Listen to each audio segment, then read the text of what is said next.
I think يعني maybe this actually makes a big challenge when it comes to the assessment. Is it fair what we're doing now as يعني as an assessment to the students? Is it valid actually يعني whatever we're having from result? Is it somehow يعني reflecting the student level? Is it meaningful? Of course. I mean, all these question comes to the end. Is the type of the assessment that we are using, is it the suitable or not during the online teaching? So in general, if I would like just to go through the types of online assessment, يعني, of course, there are different types of assessment depending on actually what we want to get from the student. So when it comes to, for example, if we are assessing the knowledge and understanding of the student, we have the quizzes, the MCQs, the short answer, the online exams, whether it's open book or a closed book, the pre-test or even a take-home exam. These kind of assessment can also be given through online very easily.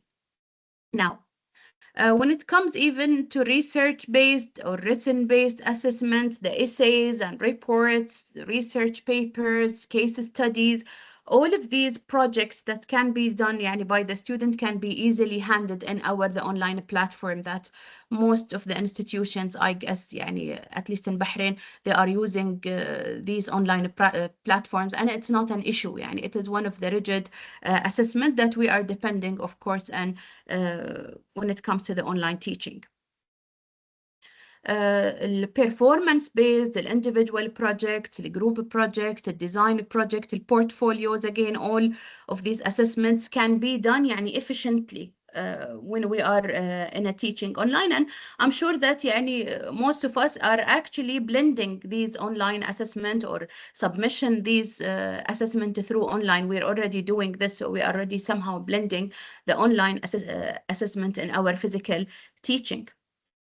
The oral presentation, it is one of the assessments that also can be given through the online platforms. So we have the Zooms, the Teams, even the Blackboard, recorded video presentation, the online Vivas. We're running lots of online Vivas, for example, in our college because we're having external examiners. So we've been already blending, to be honest, these assessment online during our physical teaching. So these are all of the assessment that they are rigid and they are valid, and we can actually apply them online. And most of us, I'm sure, we are using them already. But when it comes to the practical actually is a challenging, and I will talk about it also later.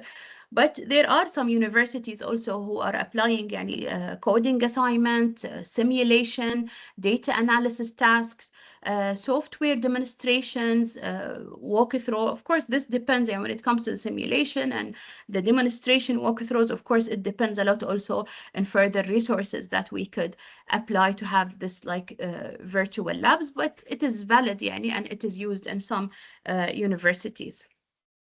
The formative assessment is one of the assessments that we can also apply online.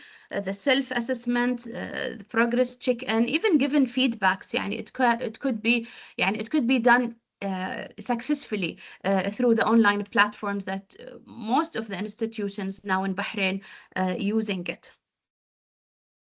And of course, when it comes to integrity controls, we have some softwares that is used worldwide, and we are using it also here in Bahrain, that could actually perform the proctored online exam, open resources assessment, contact grading. We have also let's say, the proctoring or the invigilation software. It could actually also be applied online. And if let's say if I just summarize this assessment by just mapping them with Bloom taxonomy, we have to be careful that whatever we are assessing, choosing to assess a student, somehow we should link it to the skill that we need, to the learning skill that we need the student to do. So the objective here is very important. What exactly we need the student to understand, what our objectives. Is it only remembering? Is it only understanding? It is just applying or using knowledge, or we could even go further. And when it comes to what exactly we need to the student to learn, I mean, the type of assessment could actually change. Like, for example, when it comes to, let's start from the beginning, like small quizzes, true and false, MCQs, this is all just about the remembering and recalling. But when it comes, for example, to the short answer, it is more about understanding or explaining a certain concept. When it comes to apply and the use of knowledge, we need some problem solving exercises, case studies, coding. For instance, we can use this. This even goes up to the level of analyzing and examining, where we need data interpretation, comparative essays, for example, to examine like these skills in the student, or to assess these skills in the student.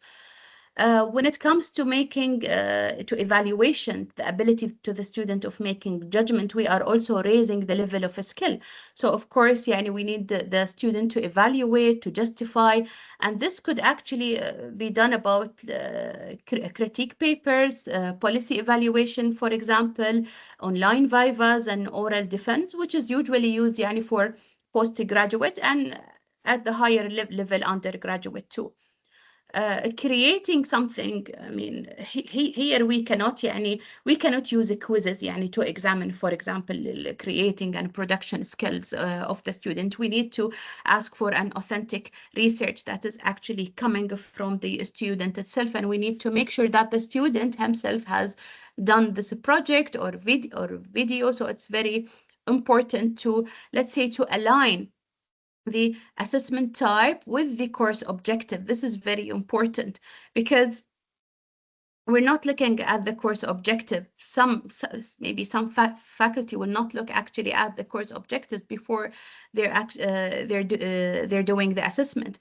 So it's very important that when we are actually deciding about what type of assessment that we want to give to the student, it's very important to go and see what kind of skills that we are actually expecting from the student to know, and it should be mentioned on the objectives of the course.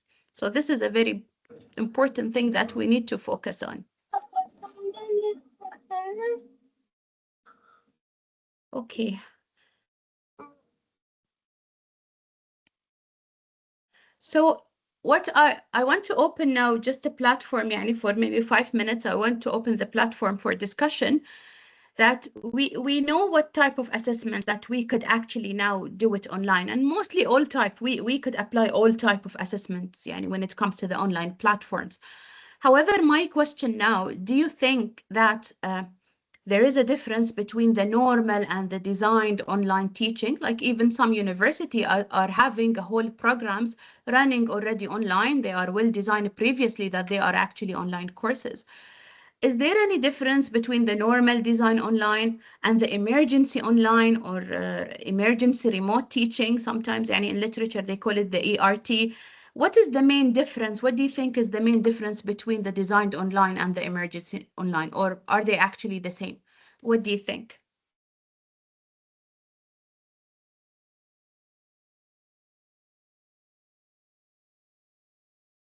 دكتورة حوراء. Yes, Dr. Basma, thank you very much. Good morning to you and all of the colleagues attending this very valuable workshop at this very, I would say, critical timing. I'm not that much sure, Dr. Basma. I just wanted to kind of brainstorm with you. I think the well-designed, previously designed courses that are mainly focusing on online teaching, and that's the main target since the beginning, will be more prepared and will be more, I would say, relying on the sources that they are there, structured, framed well within what's actually meant to be achieved, as you said, the objective of the courses. However, with the emergency cases, we are left with no choice. So we have to, there's something like that would actually force us to shift to online. So there's no choice. There's no sense of flexibility a lot, I would say, in that framework. However, there is sense of resilience. must be sense of resilience, because whenever we are dealing with university level and higher education courses, we need to keep in mind that in this era, the AI era, we are not focusing on memorizing and recalling information only. We are here to elaborate and upgrade the skills of these students in order to reach critical thinking skills, analytical thinking skills, where they are having the information available, freely available for them. However, they can interpret it in their own way, they can apply it differently, they can try to come up with genuine approaches out of what's there and what's available. Thank you, Dictora. Thank you. Thanks a lot, Dr. Hawra. I think, yes, you brought a very, يعني, a very good difference between them. When it comes to the emergency cases, it was not planned. So the structure actually is different. When it comes to the online, to the designed online, it is designed as an online. When it comes to the emergency, when it comes to the assessment, I'm talking specifically, يعني, let's talk about the assessment specifically, because there are many differences, of course. But when it comes to the assessment for the designed online teaching, of course, it is different than when it comes to the emergency, because simply in the emergency, we're just shifting whatever we were expecting يعني, to give the student as physical, we're just يعني, trying to shift it and give it in the emergency online teaching, which may actually not valid. This is the question. So is there anyone who would like to add to Dr. Hawra? What else do you think is the difference? Saswati? Yes, Miss Saswati? Hello, good morning. Good morning to everyone. Good morning. Yes, I think that, I mean, we all know about normal designed online design teaching, but for emergency online or remote teaching, we really need to look deep into our, course intended learning outcomes. And we have to check how much can be adapted, because it is an emergency after all. And we have to check on the situation for our students, for our resources, and for ourselves. There is a lot that has to be focused on. Just because it is emergency, it's totally unplanned, and we just have to do it. But I do think we need to focus on our learning outcomes and course intended learning outcomes to see how far we can manage with in this emergency situation. Thank you. Thank you very much, Mrs. Swati. I really appreciate what you've actually mentioned. There is Dr. Muhammad also. اتفضل. Good morning, Doctor, and thank you for your workshop today. In regards to the question, the important question here, the differences between the normal and design online teaching and the emergency one, to me, I don't see that there is a big differences. There's big differences here because both of them are online. That's the main, I could say, common thing between them. I would only make a comparison here as you have an appointment in one of the hospital and you're going to see your doctor there, or you need to go for the emergency there. Now, both doctors there in the emergency section and doctor in their clinics are ready to receive you and to see what's exactly the problem there. So we as instructors, we as professors, we as teachers, I think in order not to make the big gap between the design one and the emergency one, we should be always ready when we are doing the online one, the normal one, because both of them are remote ones. So the only difference I could say, it's not a big difference, that the emergency one It means now we need to focus mainly on students, on our task, and what we want our student to achieve on the specific time that we are giving. So that's the most important thing. If we are ready if we're making ourselves ready by the design one, then we will be easily adapted to the emergency one. It's like any other alternative plans. That's what I have. Thank you very much, Doctor. Thank you very much, Dr. Mohammed. We have also Asil. Hi, Dr. Basma. Thank you for the workshop today. I think it's very important to have this discussion during this time. The point that I wanted to make, and I'm not going to go into the differences between them when it comes to the design of the courses, because I think the previous doctors have explained that or they've discussed that. I wanted to get into the differences between the mindset of the students going into a normal designed online teaching course and an emergency online remote teaching course, because the students start out quite differently, right? We have to consider that it's not just difficult for the instructor to adapt between the shift right now. It is also an emergency for students. Their mindset has completely shifted, and you will notice that I see at least a shift in the way that they approach assessments. They're more easily, I would say, susceptible to cheating. And perhaps they wouldn't be as inclined to cheat if it was a normal designed online teaching course, because the way that the course would be designed would encourage them to work on it themselves. Of course, there would be that inclination, but right now you'd see that perhaps this shift in mindset makes it so mentally the students are more inclined to go the easy route. Yes. Thank you, Asil. Thank you very much. I will just, okay, I'll take from Abrar also.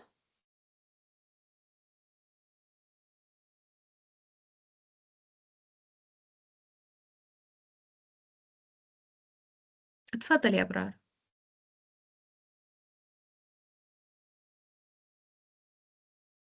We cannot hear you. Hello. Okay, Hello, can you hear me Abrar. now? Hi. Yes. Hello, yes. I agree with everything my colleagues have said so far. It's right on the dots. I've noticed the issue with the assessments. We've been trying to work around it, but I think يعني, after COVID, we kind of have an experience on how to deal with that. I've also noticed that actually some of my smarter students are performing worse online, even though in person they were performing really greatly. It's really a struggle to suddenly change from like a course that's designed to be in person to suddenly shift it online for us and my department, especially considering we have a lot of training in hospitals and in clinical sites. But I would say with the theoretical courses, the adaptation is much quicker. Yes. Thank you. Thank you very much, Thank you. Abrar. I'll take it from Suad. اتفضلي. Hello, thank you, Dr. Basma, for the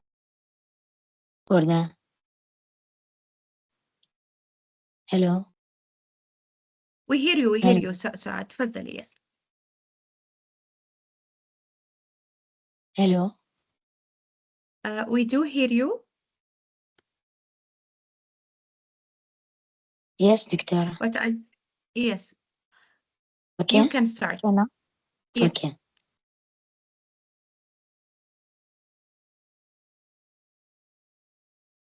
For this assignment, others. And I I think will. I don't know if others I will can hear type. Suad very well, but I cannot. يقطع الصوت. Yes, I cannot. I cannot read. I cannot write for the Yeah, for we the cannot, chat. unfortunately. Yes, yes, unfortunately, we cannot hear you very well, Saad. Can others actually hear what is Saad saying? Because I cannot. Yeah, it's not. I don't think it's clear. I'm sorry. So maybe we could take uh take you another time when your connection maybe it's better, Saad. Okay, so maybe يعني I will stop here. Thank you very much for those who actually participated and told us يعني their idea about what do they think about the difference between the designed online and the emergency online. And I think we have يعني we have some participant who mentioned really important thing. The first thing, it's the student, it's the environment of a crisis. I mean, this is really different when it comes to a normal environment and a relaxed environment. So if we're gonna apply online, the structure will be different because it is, let's say, well planned, and whatever we are giving the student, it was actually planned to be an online assessment. But when it comes to an emergency, as Dr. Hawra, somehow يعني we are shifting whatever, it's an emergency, and we did not actually plan it. So we're shifting the whole physical assessment or our whole physical teaching. We want now to apply it online.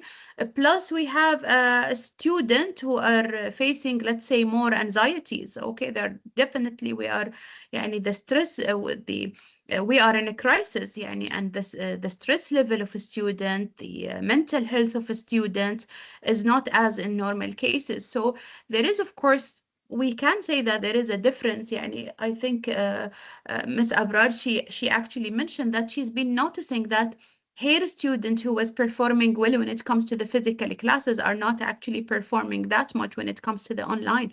And there are, of course, many reasons that is behind this. It's not necessarily it is the online itself. It's actually the crisis itself that we are actually being through, and it is something very important that we need to take into account when it comes to teaching. Because what I've noticed, يعني, personally, what happened, we shift very smoothly. Because we have the resources, of course, so we shift very smoothly to the online teach. Just the other day, يعني after the crisis on Sunday, we're shifting smoothly. We're having the resources, alhamdulillah.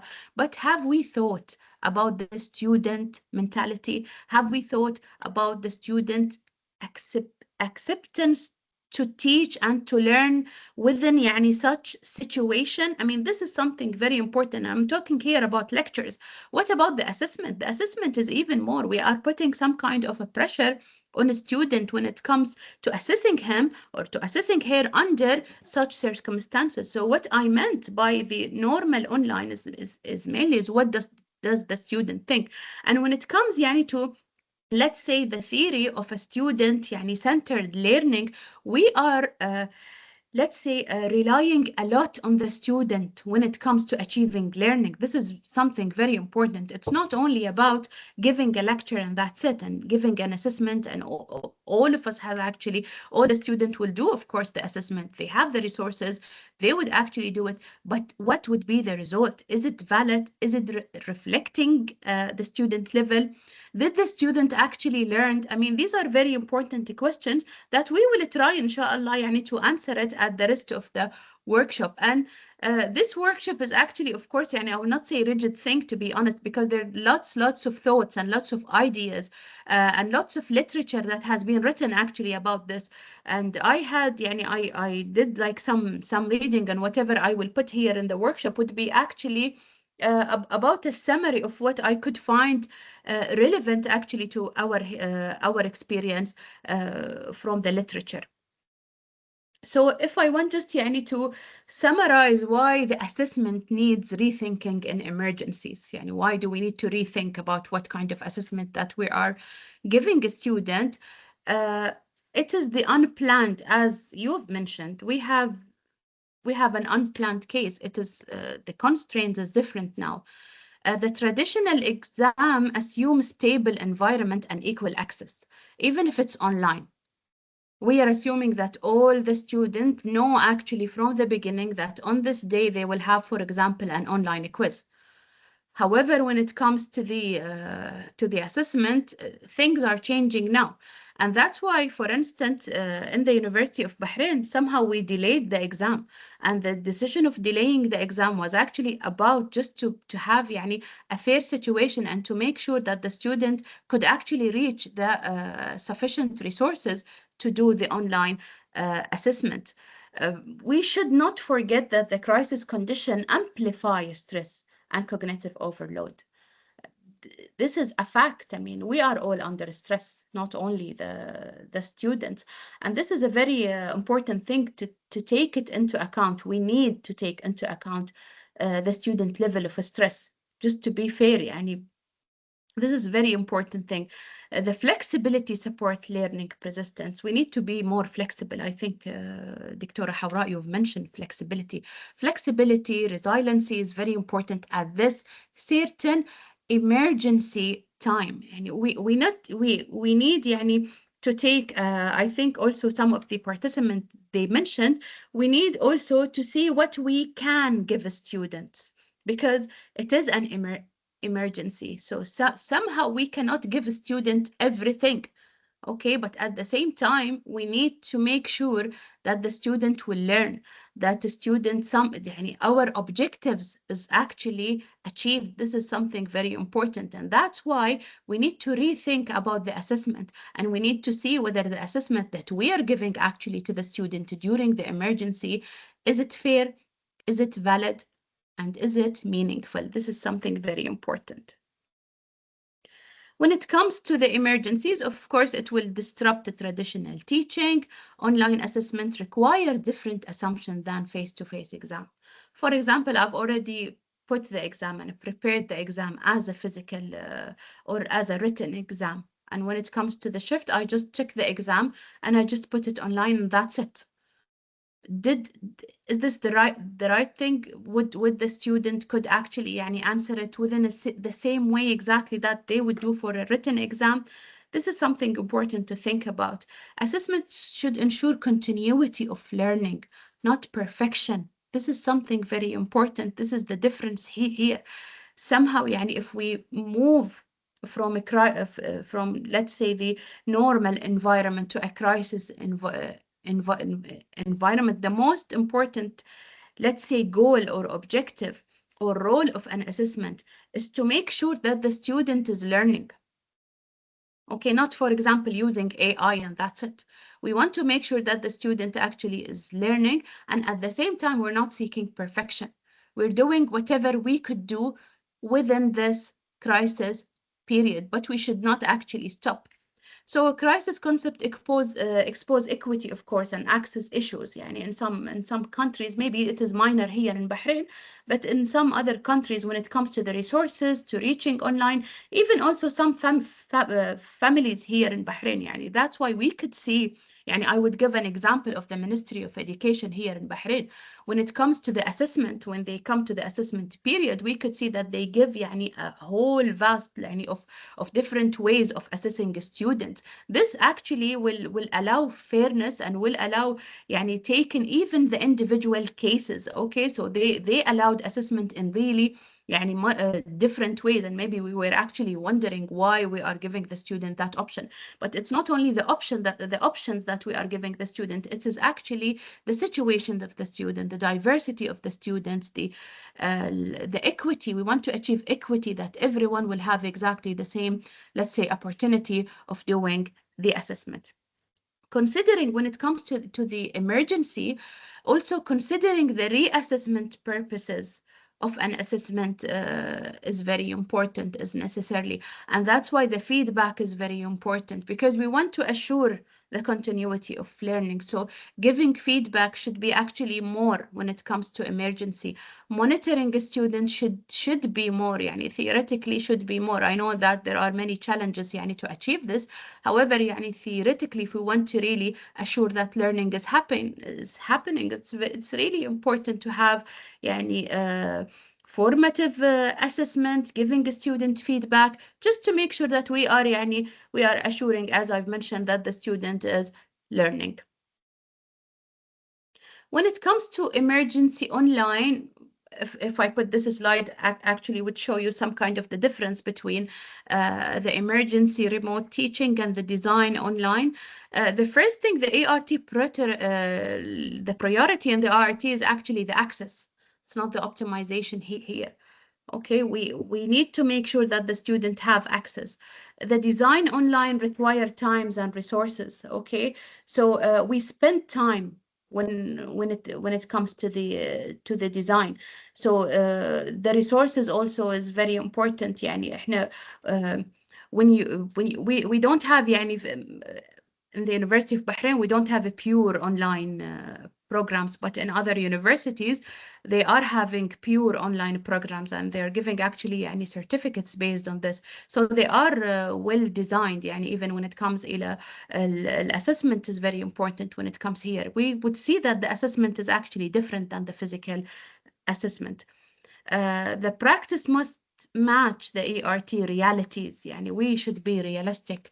Okay. So the assessment should actually be realistic. We cannot make it also too hard to the student, just to make sure that, for example, we avoid cheating or we avoid inflation of marks. We cannot also make it too hard for students if it's, for example, a proctored exam, because we are under stress. We are under يعني crisis.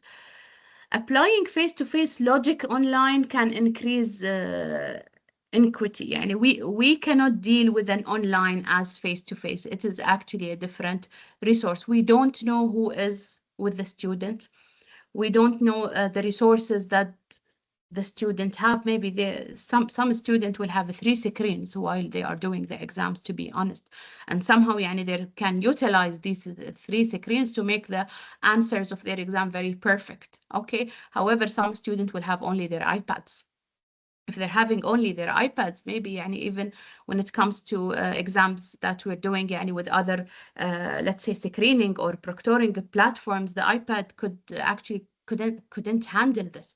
But some students, if they have the resource, they can even use AI and do some kind يعني of, let's say, different ways of cheating, even يعني to break up يعني خلينا نقول the proctoring system يعني, and they could actually could cheat. So there are many ways يعني that we cannot just apply يعني face to face and forget about what may happen when the student is actually alone in his room, what kind of resources that he might have or might not have also.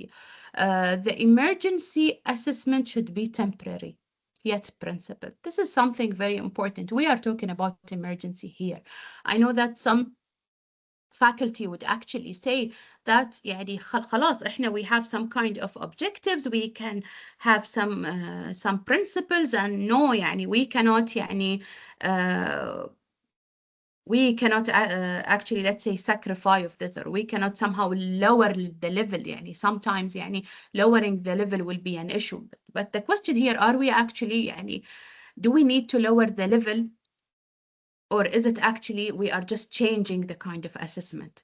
And is changing the kind of assessment, does it mean that we are actually lowering the level? This is also a question يعني that we could يعني think about. But the most important thing that we should consider the emergency time or the crisis time as a temporary time. So in this temporary time, what could we actually do to continue the learning and to keep the student in the loop? This is very important because we don't want the student to lose somehow the loop. We don't want the student to stop learning. We don't want يعني خلينا نقول the basic things to be somehow removed. يعني we don't want this period to be somehow as يعني a removed period from the student skills and student knowledge and all of this stuff. So this should be actually our priority, that to keep the student in the loop of learning. So what shall we apply? Of course, يعني نواحي يعني what shall we apply يعني what we could do regarding this, and how could we think يعني what is the ways that we could actually, let's say, think about it in what way. يعني لو أجي حين, for example, if I want now to put an assessment now for an emergency, or if I want to design, let's say, an emergency plan from the beginning, يعني إن شاء الله يعني this will be our last crisis, but if I want to design or to have a ready design for an emergency plan that may occur لا سمح الله يعني. Okay, or even now يعني what shall we do? How do we think about the assessment and how we categorize our assessment? I think this is very important. So what I'm going to talk about is the categorization of the assessment. Can we categorize the assessment? So on this workshop يعني based on my reading يعني I categorized the assessment into two يعني categorization, which is the high and low stake assessment. So if we compare between the high and low stake assessment, the high stake assessment is the assessment with a significant impact and a final grade that could actually affect the whole progression of a student. A certification actually depends on such high stake assessment. So usually the weight will be from 30 to 70%. The failure consequences, yes, if he failed this assessment, he will fail يعني the whole course, and he may actually do not even get the certificate.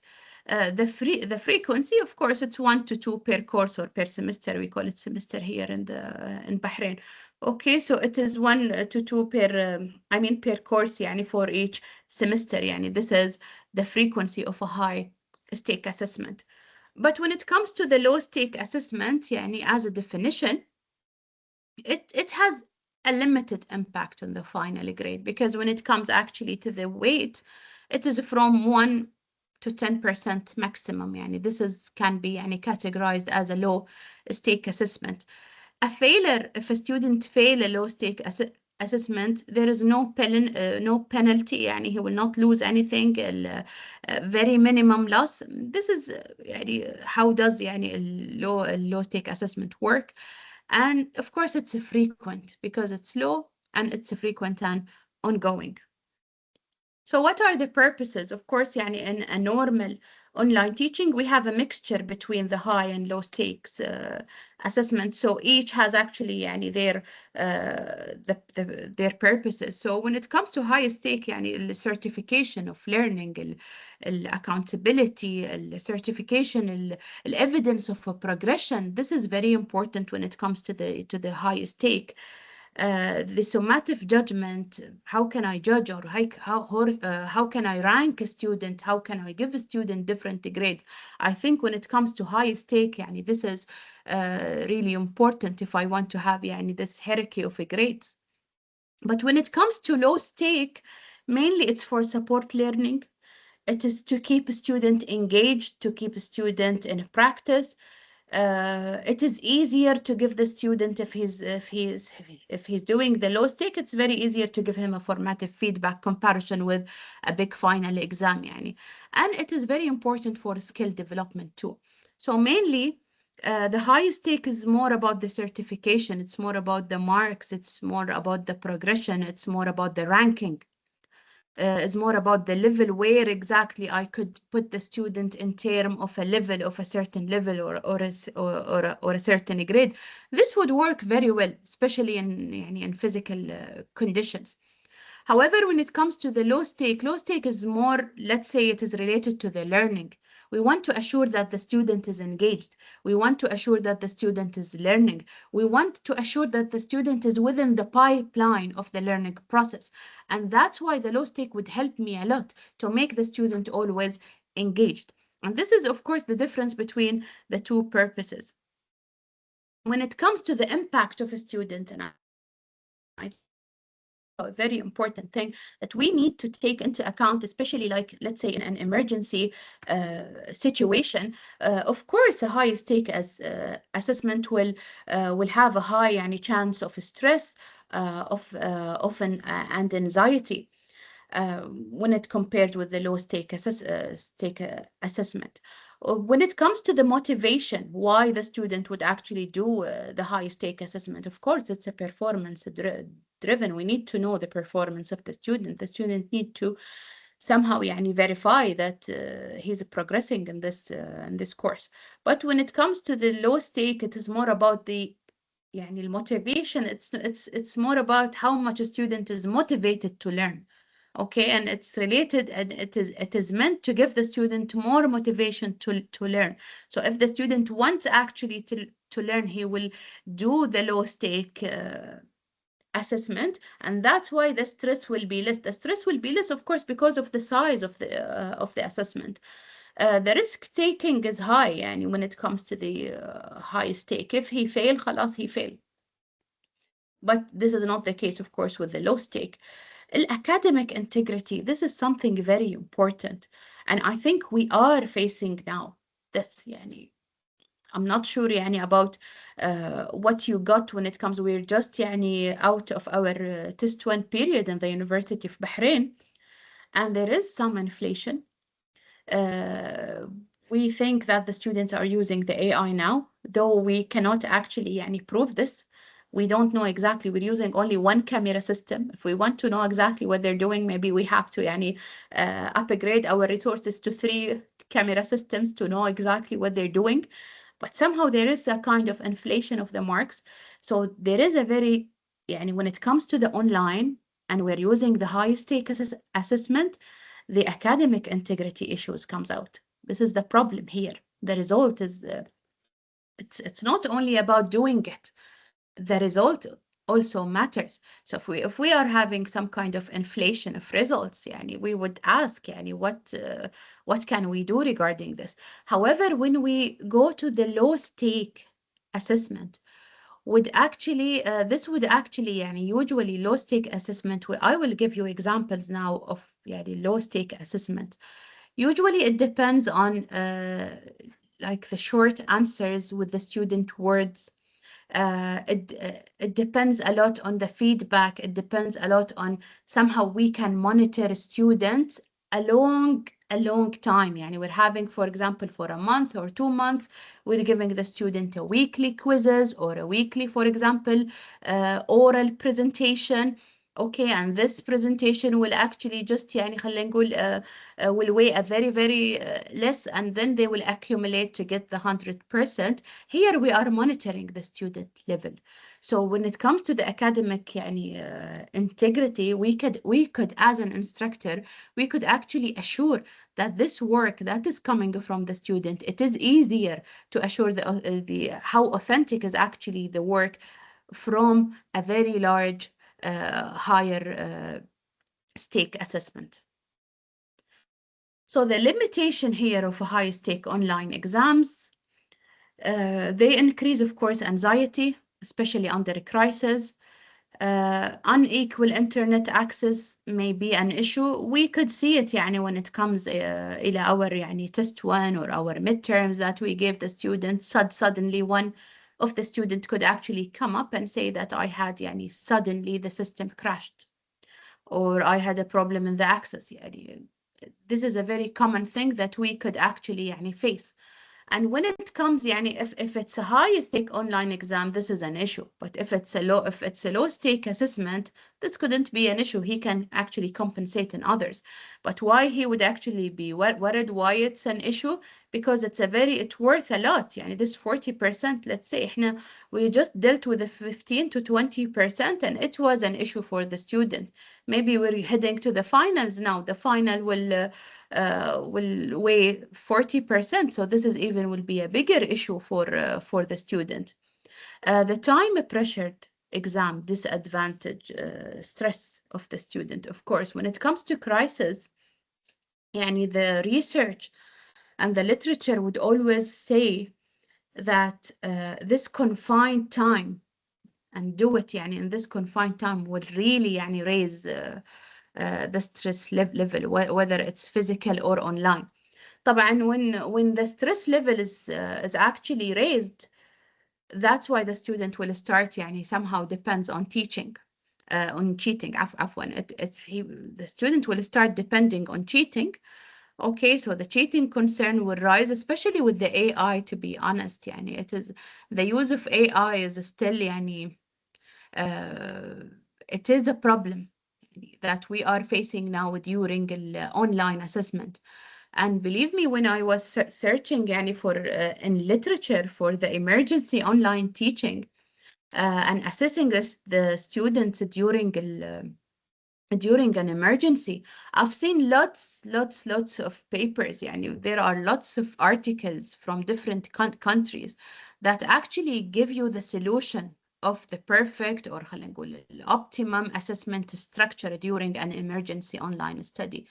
However, when it comes to the AI use, somehow يعني the emergence of AI suddenly in this يعني last 2 years, it is not easy even to find research about how AI يعني could actually be يعني how the effect of AI could actually be compensated, especially in the high stake online assessment. Okay, if they are low stake, we could actually manage يعني to let's say to lower the impact of the AI. But when it comes to high stake assessment, it is really يعني a very hard thing to do.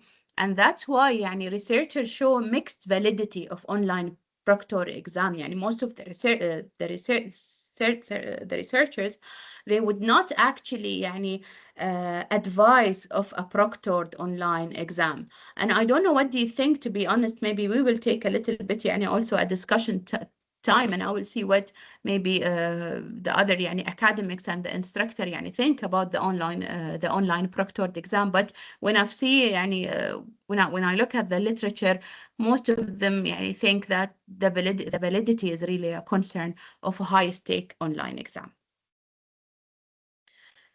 So what shall we do يعني to be fair يعني somehow I know يعني I'm not يعني it is clear now that I'm not يعني my personal view is not, and also the literature review يعني based on my reading يعني I did not go يعني or I did not recommend this big and large exam, high stake exam.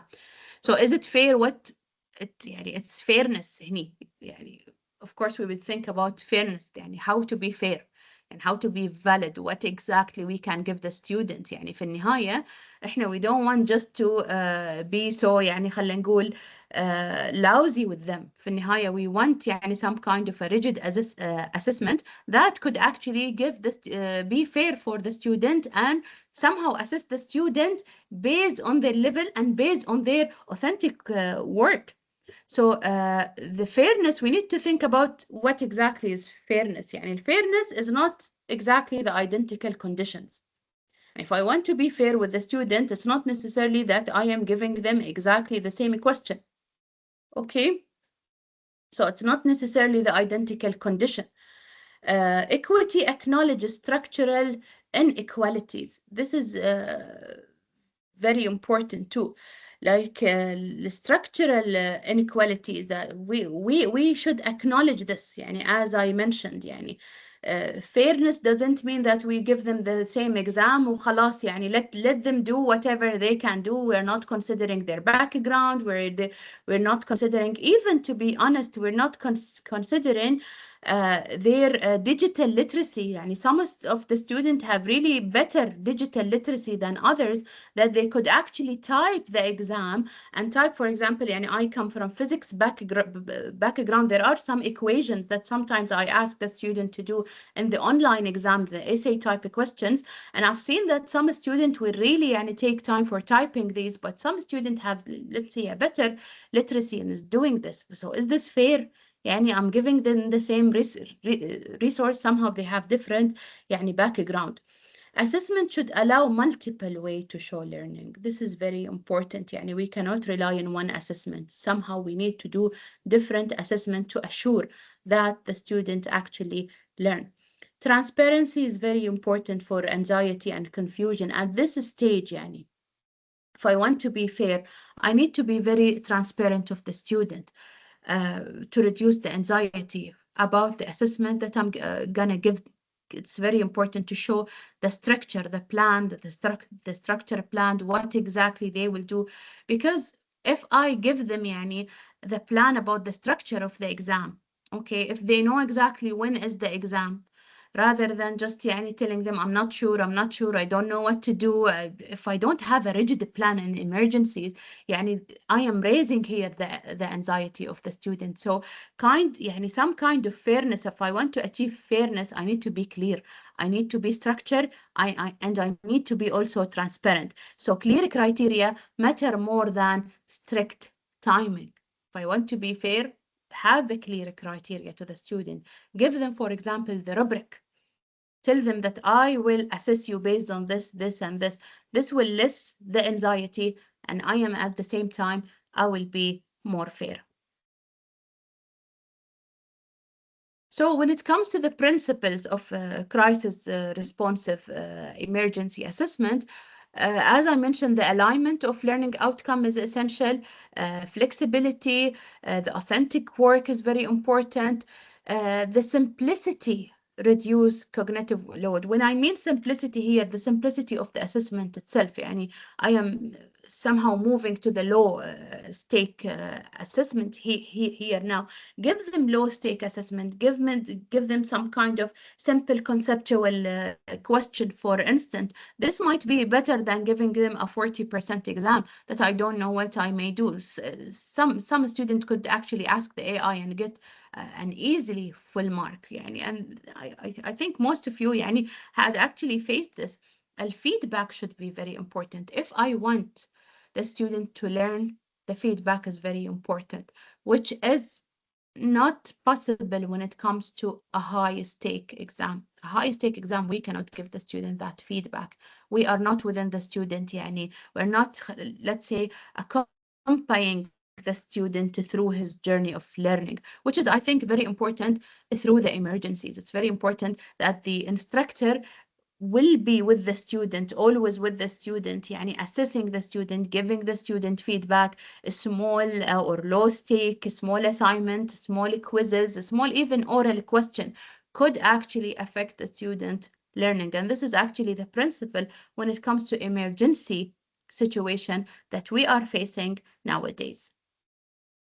So why the low stake, يعني why I would favor, or why actually the literature would favor the low stake assessment?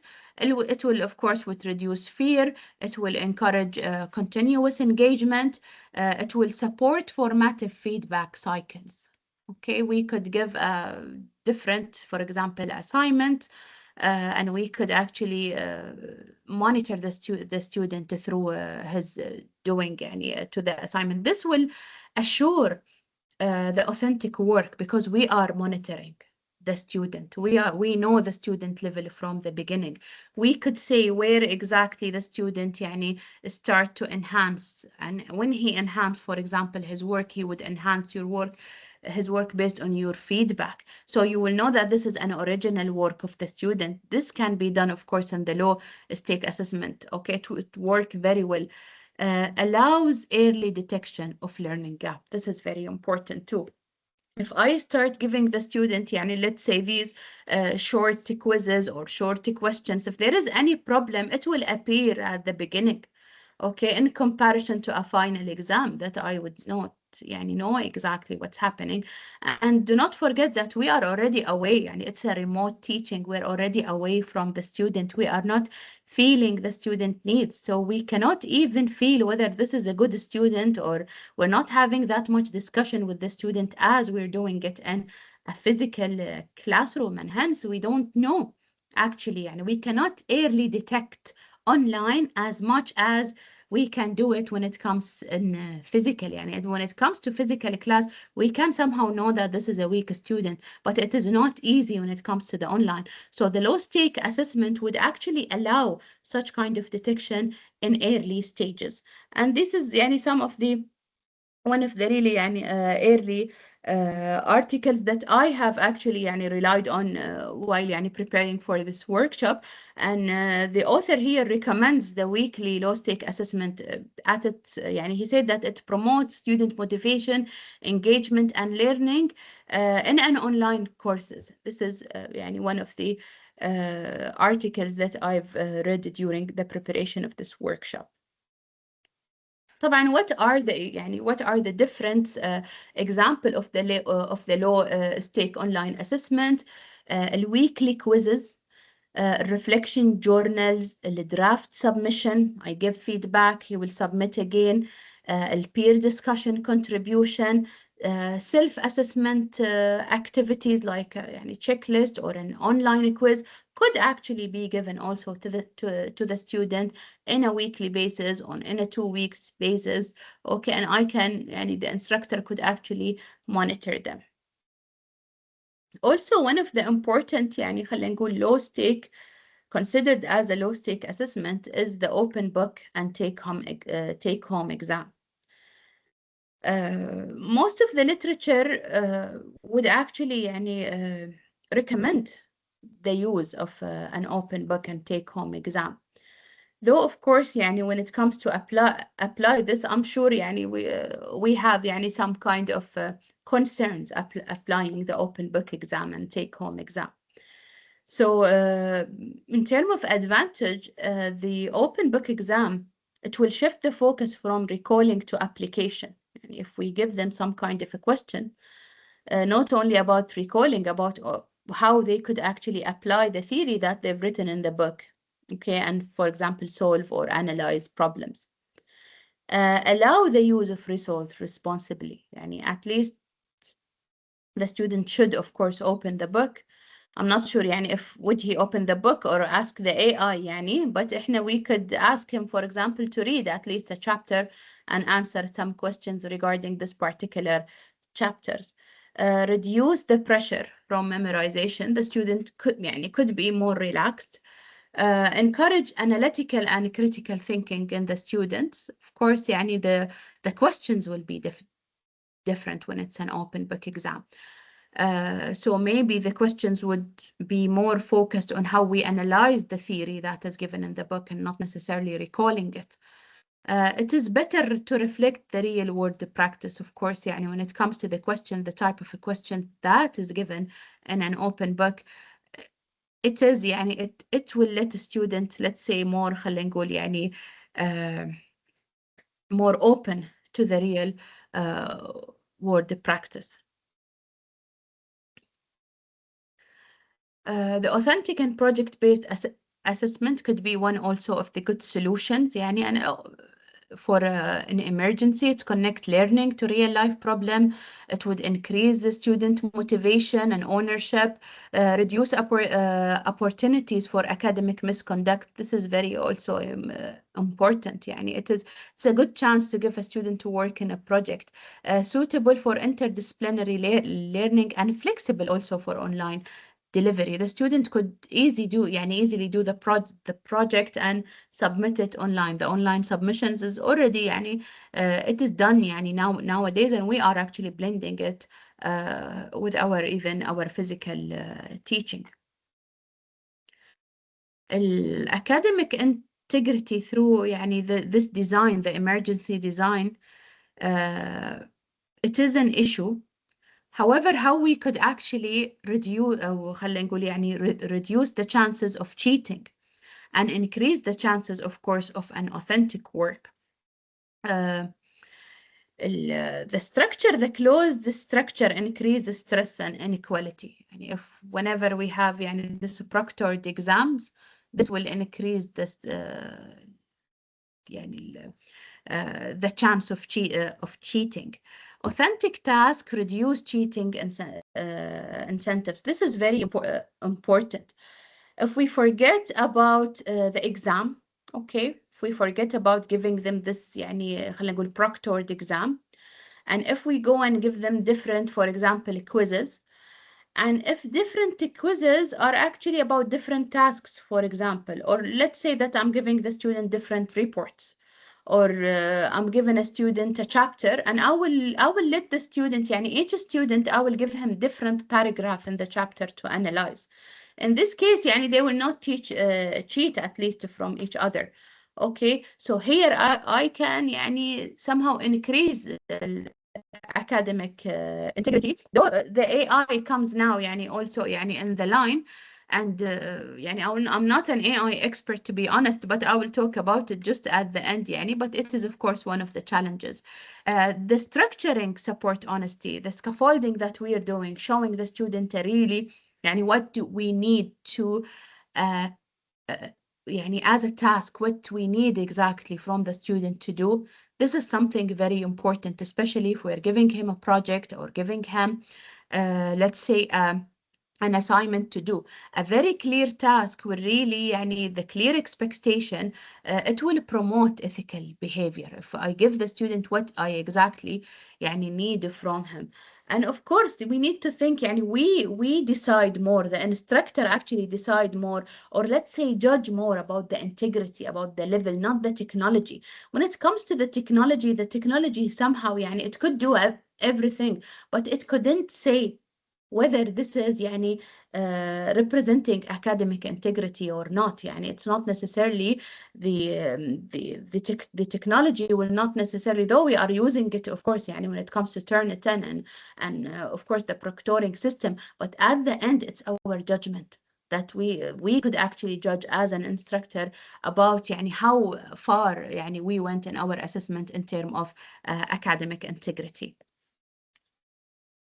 So of course يعني how to we يعني maintain اللي هو standards. This is يعني integrity is one of the standard. What are some يعني strategies that we could apply and grading decision to expect fair performance, not effort alone. It's very important. The performance is very important to see what is the students are actually doing, and this will go through projects, through maybe open book exam, through different tasks. I always يعني especially when you have a good يعني أو خلينا say low number of students or even large number of students, divide them into group, give them different tasks. Different task will show more how authentic is actually the work. Use exemplar communicate performance level to students and markers. يعني examples, the literature would always say that it would be good يعني to share the rubric, to share example of how actually you will let's say grade such or how you will put the mark in such assignment. It's very important to share this, to be transparent and share this with the student, and avoid giving يعني compensatory marking. يعني avoid يعني putting really high marks for the difficult questions. يعني here we want to يعني help the student. We want to make that the student is understanding, is learning, not necessarily يعني we don't want to cut off marks of this of the student. So this is يعني in terms of principle and emergencies يعني try to avoid يعني putting really high marks or higher marks. Let's say when this when the question is difficult. We should combine the formative feedback with the clearly defined summative threshold. يعني when it comes to our formative work, it should actually at the end up with a summative work that we will give the student a mark of it. يعني we should make our formative effort or formative feedback effort end up somehow with a summative mark or summative assessment. Here the student will really يعني give or appreciate your feedback يعني during the formative assessment, and he will go through the formative assessment because he knows, of course, يعني through your clarity, he knows the loop. You're showing him the loop, you're showing him the assessment that you're gonna give him, you're showing him that you're gonna give him feedback, so he will follow your feedback until actually reaching to the summative, to submission of the summative assessment. So he will be in the loop through my feedback to achieve يعني our his final assessment. And moderation is very important also here, and it is a practice that we are doing in the University of Bahrain. The moderation, taking the review from other faculty is very important. It's just to achieve يعني, or to have a different eye on the exam or on the assessment or on the quizzes, on the structure itself of your assessment. Having another eye from our colleagues يعني, would be really good, and of course will achieve good strategy, and also will maintain the quality assurance of the learning and the teaching that we are doing. So I will allow يعني I will allow a discussion here that what do you think are the يعني let's say the main challenges that you may actually go through during يعني this the application of such kind of assessments. Do you have anything to add?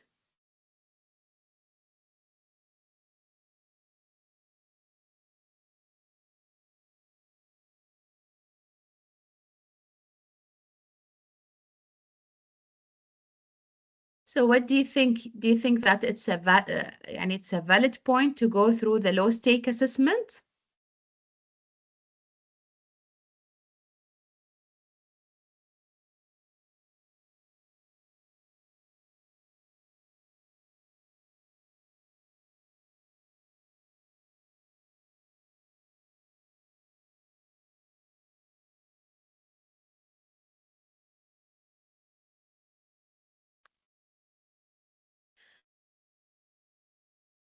Yes, I agree. It's valid. Yes, we have some activities, yes, here in the chat box. Yes. But difficult to apply at this stage. Yes, low stake assessment is a valid point. What do you think is the challenge of this? Is there any challenges of applying such system? يعني such it's worth a trial. Yes. Yes, it is.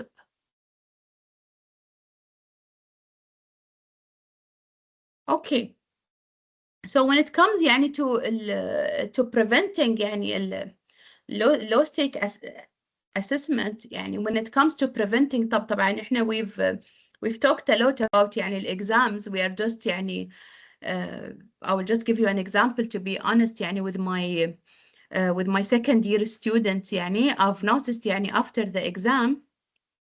Thank you, Dr. Sarija. With big classroom, giving individual feedback become challenging. Thank you very much for this, because our next slide will be about large classroom. I'll talk first about the inflation. How can we prevent, of course, inflation يعني of with the marks? So grade inflation often results from poor assessment alignment, okay, not flexibility itself. Clear learning outcomes and criterion reference rubrics maintain standards. Using multiple low-stake assessment reduces the pressure to over-reward single task. If we want to prevent inflation, I think the most important thing is this, is to use multiple low-stake assessment to reduce the pressure, okay? Scaffolding, checkpoints, so monitoring the student, يعني having a structure to monitor a student within a low-stake assessment could actually prevent this inflation, because inflation, usually grade inflation, comes from teaching. So if I want to prevent teaching, if I want to maintain the authentic work of the student, actually, I should go for the low-stake assessment. يعني we need to see the draft first of this work, and this يعني we can give the feedback, and all of this comes. Transparency, of course. So all of these things that we've talked about that applied more within the low stake assessment, okay, and the continuous and the frequent monitoring of a student could actually يعني prevent grade inflation. Okay, Aziza is saying something also. Some challenges may arise when there are special needs students, especially at some cases when there is a student. Yes, when there are a student with a special needs, you are when it comes to low stake assessment, we could actually manage this. We could deal يعني individually with the students. However, يعني grade inflation based on the normal curve, and the normal curve is يعني when it comes إلى when I say Dr. عبد الباقي, when I say يعني grade inflation, يعني somehow all, it's not necessarily يعني I know the normal curve. يعني there are many يعني perspectives when it comes to the normal يعني distribution curve, that there are some students, of course, should have an A, and there are some students will definitely يعني fail the course. But when it comes يعني, let's say, what I mean by inflation, that all the students will have really يعني high marks. يعني most of the students will get, for example, 90%. Is this normal يعني? Especially when I give them one exam, and somehow يعني this exam worth a lot when it comes to يعني to their grade in the course. Okay, so at the end, يعني if they all cheat or if they all use the AI with this large or high stake يعني assessment, خلاص they will all يعني get really good mark يعني 90% and above. This is what I mean by inflation.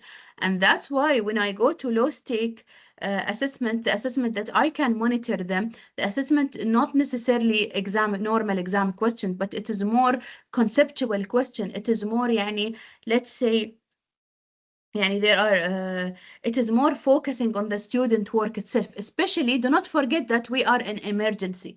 يعني احنا دائما in our discussion somehow we will forget that we are in an emergency. ننسى الموضوع لا ونرد نرجع إلى our يعني physical principles that how come يعني we'll forget about this يعني large exams. But let's يعني at least just try to remember we are in emergency. What do we need the student to do? At the same time, we don't want inflation of the marks, of course. يعني I don't want the student, all of them will get really, really high marks. And this would happen with low stake, not with high stake. But the problem, I think one of the doctors mentioned the problem here. There is a big challenge when we use this, when we do this. The big challenge is actually the large classroom. Maybe in other يعني, institutions, academic institutions, this is not an issue. But when it comes to the University of Bahrain, I'm sure this is the main issue. يعني I've been applying now during this emergency يعني, or the crisis that we are being through. I have two classes. I have a third level, 13 student classes, and I have second level, and I have maybe 80 students. يعني.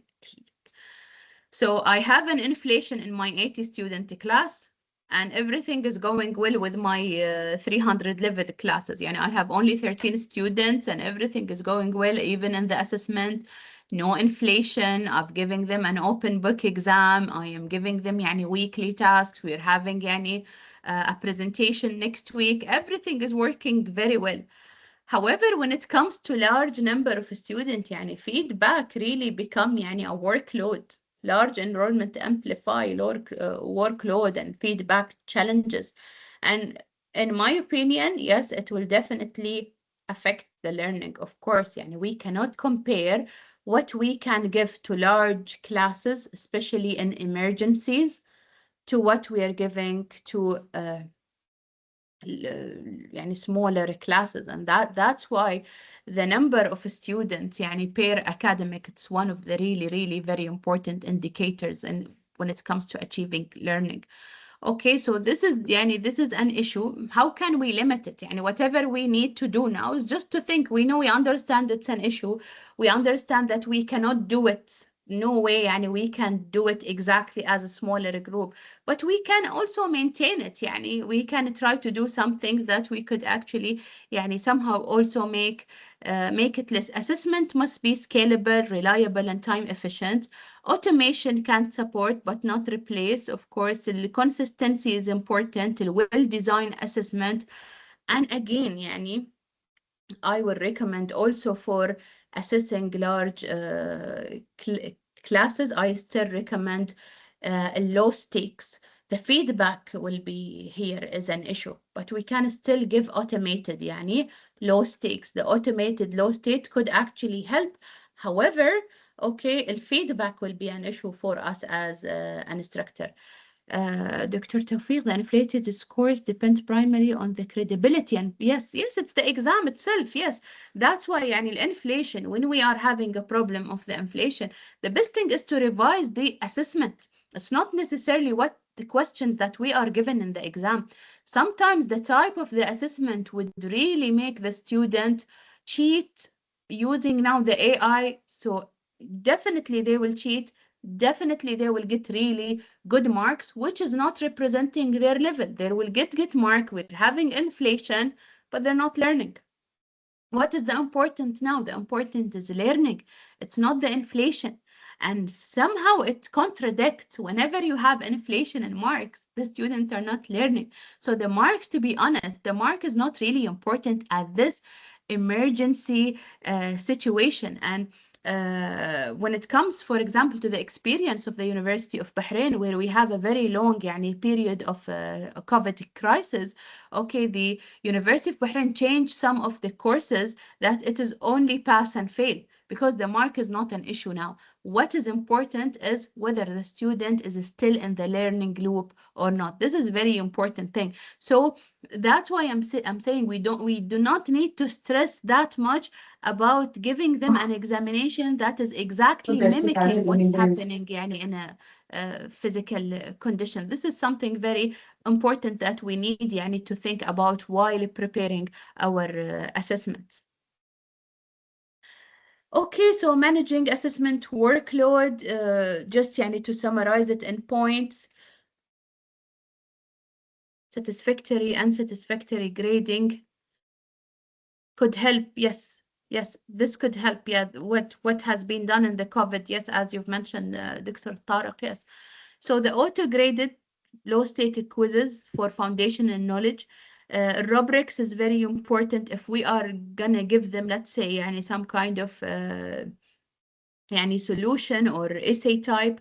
Implement peer assessment. Some literature would actually suggest that for large classrooms we can implement peer assessment, at least for the feedback for formative task, not for summative task. For feedback we can get used, because we cannot give the feedback. So if we just let's say divide them into groups, and then let's say if we make each group somehow want to give them their feedback, this could be even better than nothing. Then so this is maybe a good way of giving feedback in larger classes, is using the peer feedback.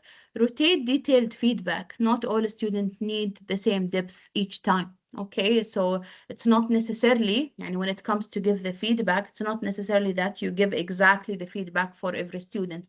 Maybe we can go to weak student who really needs this feedback and give it to them. So it's not necessarily that we are giving the same feedback every time. This could actually reduce our workload when it comes to larger group.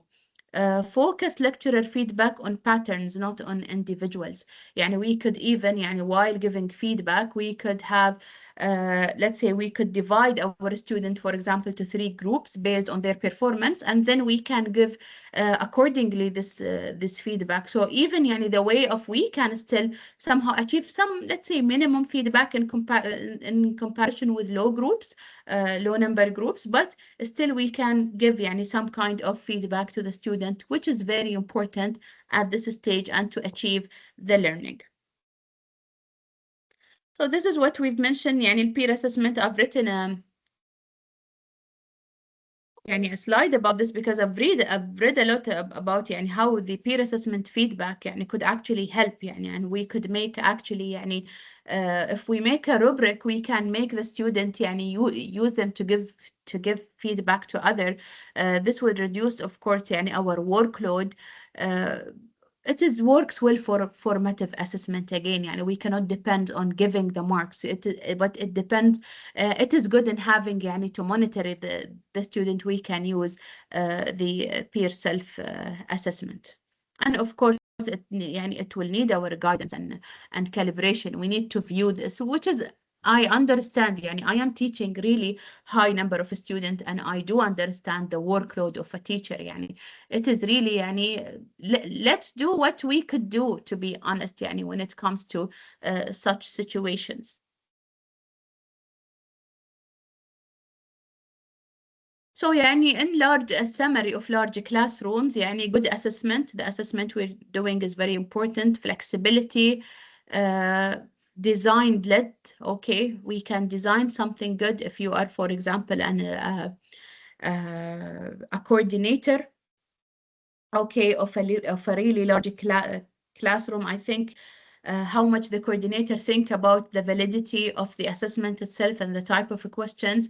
how much the coordinator would be clear about the rubric, whether to instructors and to a student. This is also could actually help, and of course sustainable assessment benefit staff and student alike. يعني this would be يعني why I call it sustainable, because it can work يعني such design, it can work on online and also on physical if we need it. Okay, so we have time for discussion, a little bit time for discussion. What I'm gonna do يعني تقريبا يعني I'm done with whatever يعني theory I want يعني to say regarding يعني or let's say brainstorming. Honestly, there are of course many ways يعني that we could apply, and if you go to the literature you could see many big models, okay, even within يعني an institutional framework, and how to apply online, a design online or an emergency online courses. Okay. So when it comes to our discussion, what I put now, I will present 3 scenarios, and maybe we could discuss يعني based, we could have يعني just some of your ideas. I know يعني the time is running, and we're just in the middle يعني, though we are done يعني with our يعني most important thing in this workshop, but maybe we can give time for discussion about what type of assessment you suggest on this scenario. Do you think it's fair, why it's fair, and how grade inflation and other standards could be actually, how grade inflation could be avoided, and how other standards could be, like integrity, could be actually maintained. So let's take the large scenario, scenario 1. Let's say that we have a large introductory science courses. We have 200 students. This is يعني our physics 101 or whatever 101, chemistry 101, bio 101. This is a very يعني normal scenario that I start with because it's very close to me. So a first year science course with around 200 students moved online suddenly due to emergency conditions. Many students had unstable internet access. Okay, so what do you think is the best assessment here and why it's fair? So can we have some discussion regarding this, whether in the chat or even in the mic? Can someone tell us what he thinks, or if you have any experience يعني regarding this, can you tell us about it?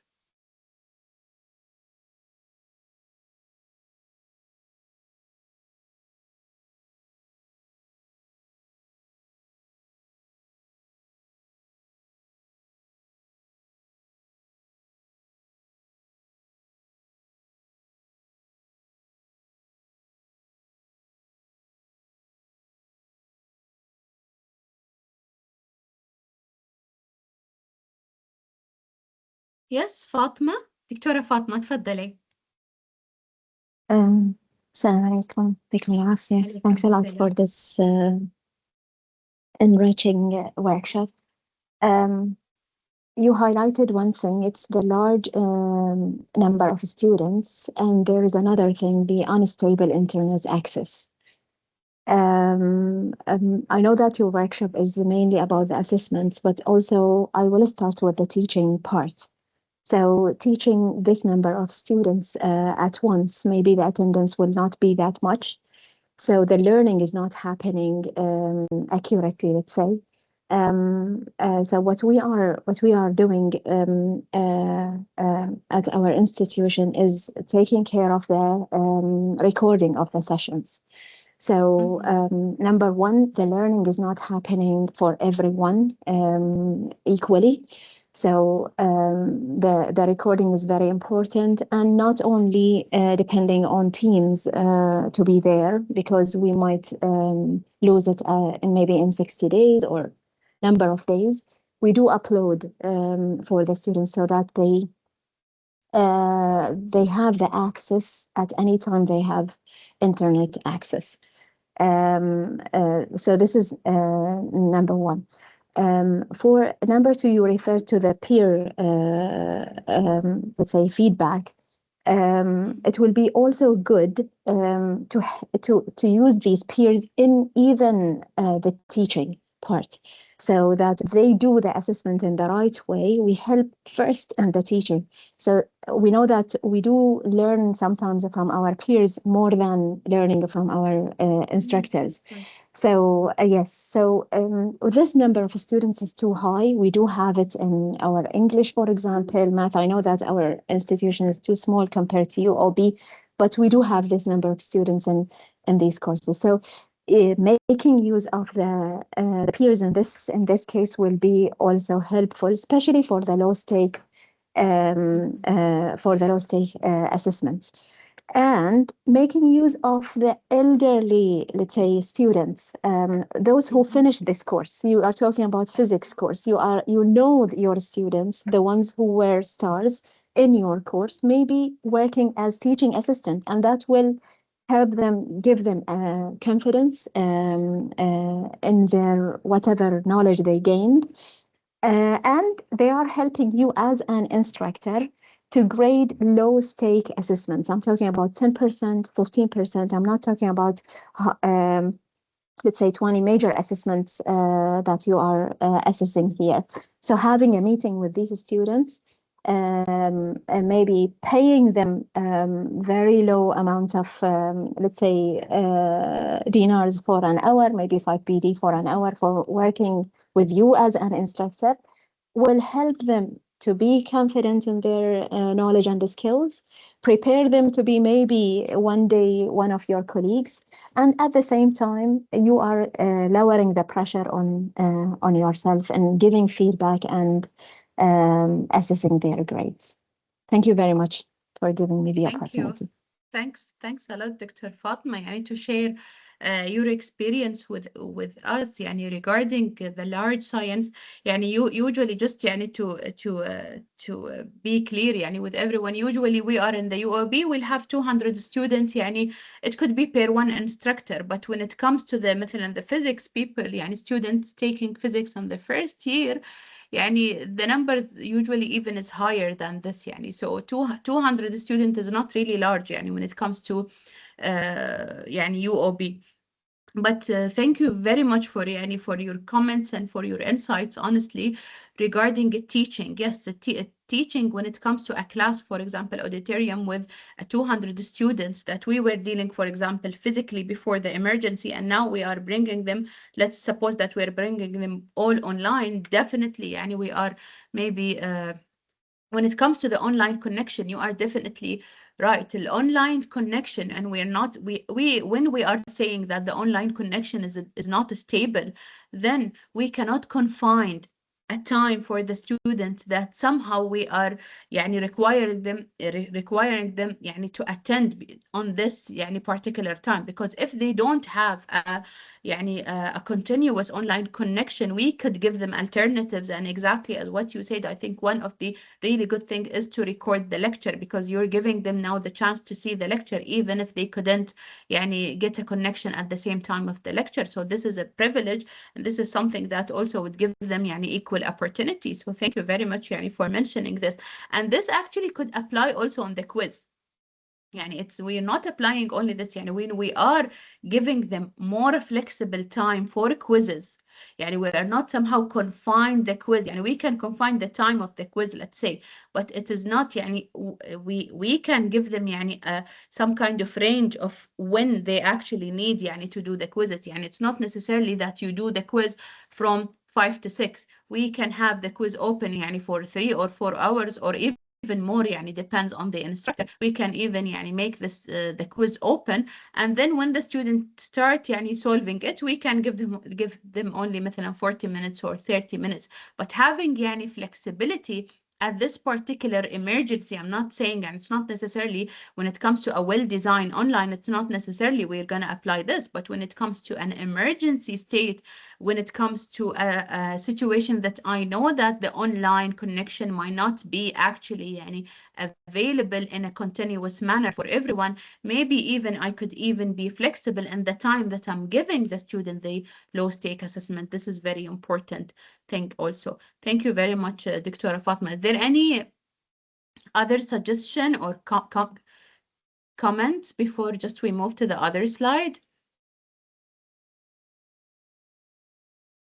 Okay, we'll move to the other slide. where it actually would give you يعني some of the suggestions. يعني we can replace the final exam with low stake assessment. We'll take an auto-graded open book quizzes, يعني one take home problem, for example, for focusing. Okay, this could be يعني frequent, يعني not necessarily all one problem. We can give 2 or 3 problems that worth 20%. Final synthesis tasks, short written explanation, problem solving, all of this stuff, and remaining 30 it could be also in pre-exist coursework. For example, we have lab report. We can give 30 on the lab report. So why is this fair? We are not penalized for connectivity interruption. We are taking this into account. Frequent assessment, reduce pressure. Auto grading, يعني we could actually deal with the 200 students. When it comes to the solving problems, يعني we need to have a very clear rubrics, of course. Quizzes emphasize conceptual errors, not effort. يعني. Okay, the final task required explanation in student own words. This is very important. يعني. And I know that it's not easy to achieve if you have really large number of students, but if you have less than this, we can actually يعني apply this, but this is not يعني an easy to achieve even with 200 students. But if we have, let's say يعني if we use يعني peer assessment, if we use يعني graders, as Dr. Fatima mentioned, this could be also a good يعني a good strategy to do. We're having another scenario. We have a second-year humanity course with a student affected by stress, displacement, and family responsibilities. Okay, so in this case, again, we're having يعني 200 students. Okay, what do you think is the best way to deal with this? يعني, do you have any other يعني alternatives for assessment that we could give to humanity courses? What do you think? What we would mainly suggest for such type of courses?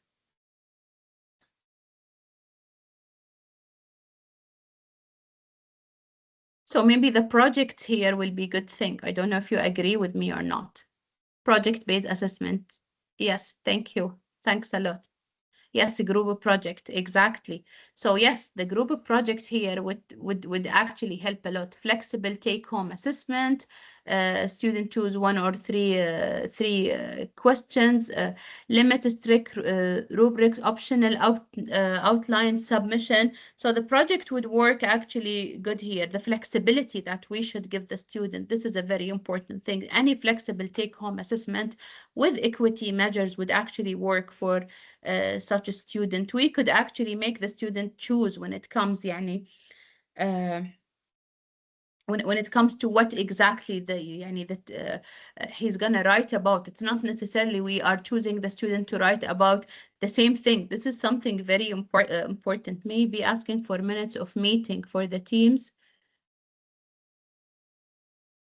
Yes, maybe we could ask the student, you mean to summarize the lectures and this stuff. We could actually ask the student يعني to do lots of tasks يعني within let's say the lecture itself. Okay, the lecture itself or the take home. The best thing is not to constrain a student with time. يعني this is how يعني let's say the principles when it comes to the emergency assessment, do not put constraints, a lot of constraint when it comes to time for the student.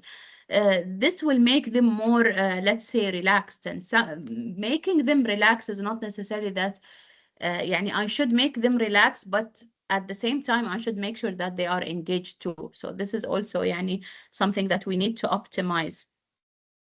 Choice allows students to engage with the material. I always give the student to choose. يعني this is a humanity course, but if I want to give you an example, for example, in my environmental physics course, يعني I've chosen the climate change يعني as the main let's say topic for the student to write about. But then I actually divided يعني for some student I give them the task to write about the modeling of a climate change. For some student, I let them to write about the relation of renewable energies to climate change. For other groups, I would let them to write about, let's say, the education of a climate change. the role of physics maybe in climate change, strategies, adaptive strategies of climate change. So somehow I will have, I would always do this to my low number students. I will give them flexibility to choose, and they will choose what exactly they want to read about. Okay, so such opening exam inevitably leads to inflated results. It depends what exactly, Dr. Tawfiq, you are giving them. I do agree with you in this. Excessive flexibility, I do. We cannot give them an excessive flexibility, and we give them questions that we know that they would definitely could actually answer them by just cheating from each other, or actually by, let's say, asking the AI. But if you give them different projects, let's say if it's a humanity and they have some kind of different project, that somehow you give them a task so you could actually see their work. And if you monitor their work with this flexibility, you could achieve the learning. But yes, flexibility, if we give them flexibility, we need to be very careful what type of assessment that we are giving them. I cannot give them 5 questions that I know that it would easily could be solved by the AI, and give them 2 days to do this. They will do it in 5 minutes but give them some kind of really task to measure their skills and monitor them. What did you do? And something very important that I would always do with my students, make them talk about their work. Make them give you a feedback, give you some kind of checkpoints about your work, what they've actually. Divide the tasks into different tasks. Task 1, do this. Then the other week, give them another task that is related to task 1. Here you can make sure that somehow they are doing the work by their own. But yes, as you've said, excessive flexibility is not good for a certain assessment type. When it comes to engineering, a core engineering course could not run a proctored exam online. So I think everyone maybe would agree with me that the open book exam. I'm teaching physics, which maybe does go with the same discipline of engineering, and I think the open book online exam works very well for them, especially if the questions are really deep questions, and somehow it depends on the analyzing the concept and showing the understanding, rather than just copying and pasting what is well known and known in the book. If you make it open book, then you can focus on analyzing, relating, creating. All of these stuff could actually work when it's open book, especially in engineering. If you were a question, each requiring multi-step reasoning, this would really work. Give them 1 question or 2 questions, but make them analyze. Give them multi-steps. They need to analyze, and based on the answer 1, they need to do answer 2. And this should be all from analyzing, for example, a spectrum, or let's say a system, or let's say an engine system, or whatever that we are giving within, that is already there in their notes. So just maybe the open book, I found it for my student very good when it comes to examining them or assessing them in their analyzing and understanding to concepts. Short written justification required for each calculation. This is something very important. Always ask a student to put his idea. Let them to estimate, let them to compare. This is very important. When you write to the student, estimate this. What do you it's not necessarily calculation. Let him estimate. Let him say what does he think. Let him compare. حتى الcommands, the type of the command, estimate, compare, evaluate. This is a lot depends on actually what does the student think. And it is not bad easily to be cheated, or to be actually get from the AI. And again, I do recommend, if you have this number of students, you don't need to give them this. Randomizing a question is very good also to avoid the inflation that may happen, the use of AI that may happen. Randomized data set, we can give them different data set to analyze. It's not necessarily the same data set. Why is this fair? Flexibility is very important at this يعني emergency time. Randomization, reduce copying. Okay, this is important. How we grade inflation, avoid high quality reasoning يعني required for full mark. If you give them something very deep, it's not easy, especially if you يعني give an open book exam and make it, for example, for 1 or 2 hours only. يعني open it for 1 and 2 hours. You could actually assess يعني their quality of analyzing. Okay, so this is يعني remember integrity through design, not necessarily through monitoring. يعني I don't have to monitor a student to make sure that this is his work. I could actually, as an instructor, know that that this is his work because of the assessment I'm given, the feedback I'm given, and how I see all of his work out of this. It's not necessarily monitored. Okay, the laboratory, we are running out of time. يعني the laboratory, the last thing that I want يعني to mention when it comes to يعني maybe I'm not sure about humanities يعني courses, but when it comes for us science courses, engineering courses, honestly يعني it is an issue when it comes to the laboratory. Practical labs rely on hands-on experience and physical presence. Campus laboratory, measurement tools, group work, grading, supervision. There are many challenges, honestly. يعني simply moving labs online risk inequity and lost learning value. We cannot just يعني simply movement. There will be some kind of effect, to be honest, when it comes to the lab, to the hands-on experience. This is even يعني reported in literature. يعني if I just يعني go and see يعني best practice, of course, يعني to have some kind of يعني simulation or and this would also need يعني resources to simulate exactly what's happening in the lab. يعني sometimes we need يعني videos when it comes to the lab work. We can show them a video, we can give them the data set and ask them يعني to analyze it. This could actually يعني let's say something is better than nothing, of course, but when it comes to the lab, it will be affected because the hands-on experience. Even if I give them يعني the skills to write a lab report, the analysis skills, the dealing with data, if I give them the data sets, the hands-on experience, it is something that is really cannot be compensated when it comes to the online classes. And this is a lab design that I just يعني put here to show how يعني student, for example, real data set, lead videos, inquiry-based lab report, reflective lab task. These are all approaches that we could actually use يعني let's say to minimize the gap. يعني I will not say that there is no gap and we could do it efficiently. To be honest, يعني I am we are يعني we're working on labs يعني we're experimentalists and we depends on labs in our courses, and I could say that it is not really easy يعني to minimize the gap between the online lab experience and the physical يعني lab experience, but these are يعني some of the approaches that could be used يعني in emergency cases. And I took actually this quote يعني from one of the really يعني good journals when it comes to education and molecular biology. So in short, while digital platforms introduce an element of convenience and adaptability, they cannot fully capture the immersive experience of hands-on lab work. However, the move to online delivery of teaching that was seen as a temporary measure could actually work. يعني if I consider it as a temporary measure, يعني this is what I can do.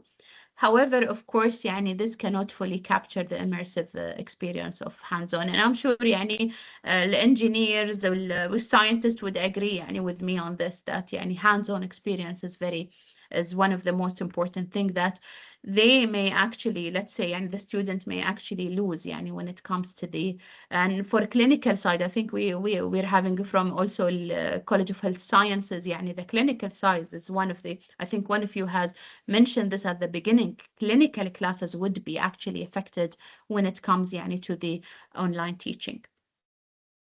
So overall يعني what do I think يعني what shall we do? I've seen lots of يعني of valid, honestly يعني and really يعني strong comments on the chat box, and I remember one of the chat box would say that applying an emergency online teaching is good, but it will take time to apply it. Some of you said it is good, but we cannot apply it now. Yani, how can we apply it now? However, what my suggestion is, whenever يعني let's plan it from now. يعني I am not saying يعني we know that we don't want to have a crisis يعني, of course يعني in our world, in our region, in our nation, of course يعني we don't want to expect this. But it is always good to have this plan before we are actually being through it. Because if we are also يعني being through it, even us as an instructor, we are under stress. So how can we put يعني such a design of a course for emergency? Okay, and we are under stress too. So my advice is that for each course, we have 3 modes, not only by name, even by assessment. يعني at the time being we're having modes of teaching. We know that we're having face-to-face, physical, normal, and also emergency. We know that we could actually reach this. يعني if emergency, we're using the online.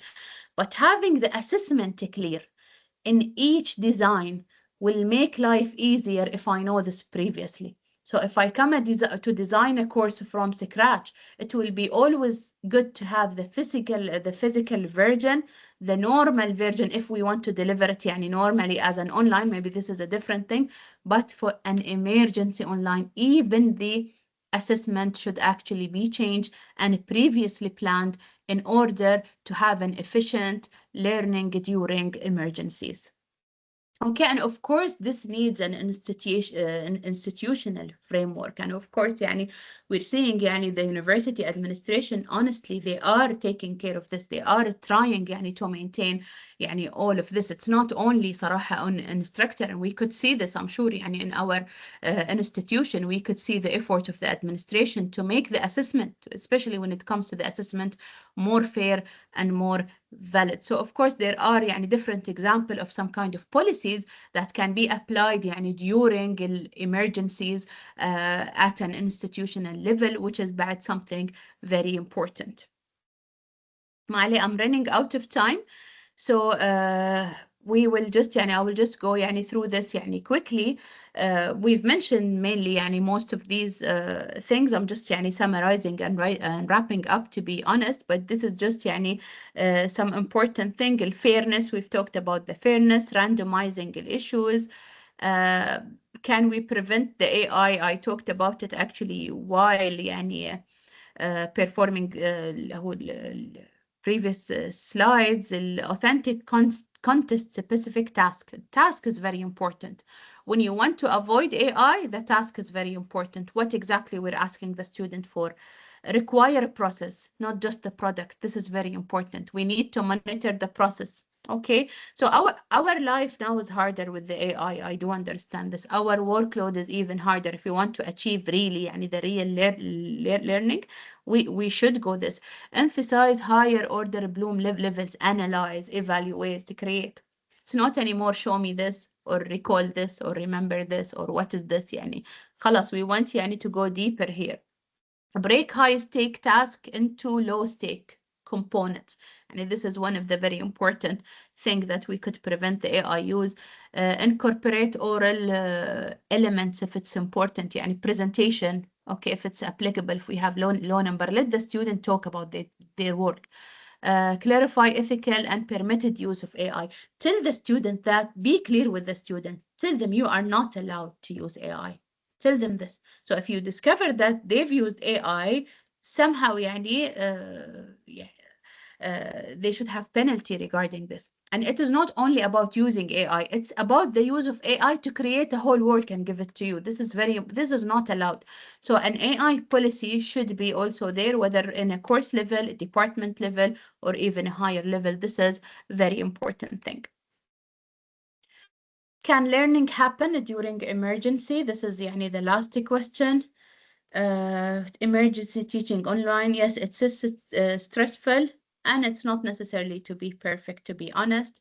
Anxiety, students are facing anxiety, faculty are facing pressure, uncertainty, limited preparation. traditional teaching assumption over no longer, we cannot apply it exactly. So the question, is it يعني can happen or not? This is challenging. It can happen, but not in the same way, not under normal condition. So we have to prioritize here, understanding the essential, not necessarily the coverage, thinking and reasoning, not memorization. Continuity is very important. We need to continue now. It's not about يعني how much we're delivering. Research shows the students do learn when expectations are realistic and aligned. Okay, so we can even make our expectation low. But again, يعني it's not necessarily the objectives. يعني we have 5 objectives for each course. This is also very important يعني to make sure that the student have actually success or reach the successful rate of يعني knowing or mastering the skills required in the course objectives. Okay, I just compared here يعني normal teaching with the emergency with the face-to-face in terms of the goal. Let's just look at the goal. The goal of emergency online is actually continuity and equity in comparison to face-to-face. We want a validity and performance. Here we are continuing things. We are in emergency. So based on this, the assessment could actually change in order to assure the equity and the continuity of the learning process. Okay, and the most important shift, did we teach everything? No. Did the student meaningfully learn something that matters? This is very important. يعني at least the student should comes out with actually the basics. يعني احنا we've been talking a lot about يعني some of the students that come from the COVID, okay, ما يعرفون حتى الأساسيات. We say it in our language يعني they don't know even the basics. We always يعني sometimes surprised of this.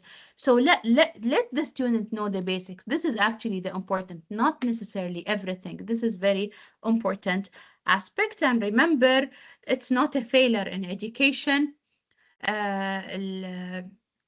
It's a test of our يعني of course judgment, compassion, professionalism. We should يعني take the ethics also while يعني conducting learning with these circumstances. Fairness is very important. Different context, of course, will need different design. يعني it depends on actually the context, whether we have large classroom, low classroom, whether we have science or engineering, or we have a humanities. This would always يعني of course differ based on what we actually have within the situation. And I will end up يعني this with a very يعني just a quote that I've read يعني during يعني my search from Hofer, which he writes an article about online teaching during the crisis, and what he mentioned as a success of such process. He said the student knowledge, skills, attitudes, together with their learning activities. On the other side, faculty knowledge, skills, and attitudes, together with their teaching activities, all embedded into the institutional culture. So if we match up all of these things together, okay, we can actually get يعني into, let's say يعني a successful emergency online teaching that actually assure that the student is still in the learning loops. I know that I run of time. يعني I want just to finish يعني the presentation. I will see with the UTEL. Yes, no problem. If I could share this, I will send it to Sheikha in the UTEL. Okay. The one who is actually arranging this workshop, no problem. And the last thing, just before you leave, I would like يعني to tell you that you should attend يعني the 80% of this يعني to get there is a certificate for the workshop, but you should attend يعني 80% of it to get the certificate. And please, you need also to do the evaluation assessment, the evaluation of the workshop too. So please use the code to do the evaluation, okay, before you leave. I would like to thank you very much, honestly, for يعني attending this workshop, and I hope that it is يعني it was a useful and fruitful workshop to you, to be honest يعني. And I'm here for any questions.